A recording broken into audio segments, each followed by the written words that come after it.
A few hours before sunset, we hit the road to explore this abandoned tuberculosis clinic. Built in 1914, it stayed in operation through the 1970s, but was abandoned not long after. Records state the death toll at this facility exceeded a staggering 1,000. We're going inside to get a look at the last place many of its patients would call home.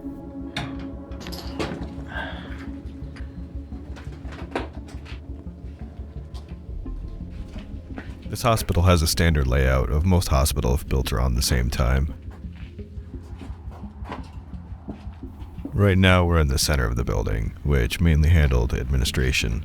The hospital had about 100 patient beds throughout it, and as we make our way through the hallways, we can see the different rooms that were used for treating the patients. The rooms are small and cramped, with peeling walls and broken windows.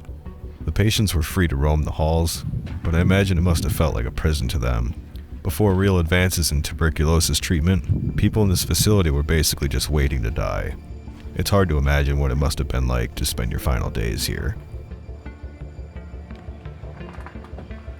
On the second floor, we come across the remains of the auditorium. Thanks to heavy vandalism, there's not really much of it left to see. This is one of the reasons urban explorers don't really like to give out locations. It just sucks to see people come into these places and just trash them and leave all this stupid graffiti around.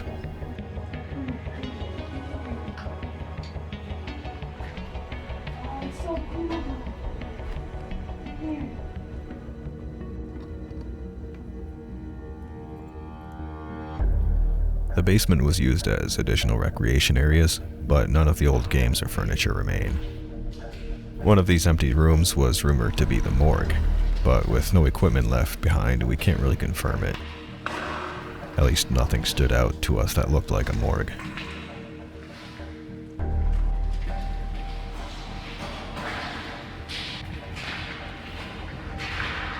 So in 1961, that's when it would have been the asylum. Walking these halls, we pictured hundreds of people trapped inside, looking out at the beautiful sunny days, feeling their health fade minute by minute. This is a beautiful place. The architecture is incredible, and just the history of it is fascinating. But knowing that the patients had little hope of making it out alive is a heavy feeling. This facility was built to treat patients with a deadly disease. Most went in knowing they'd never leave. While some would pass quickly, many languished in agony for years. With all that's going on in the world today, we're at least thankful we don't have to spend our final days in a place like this.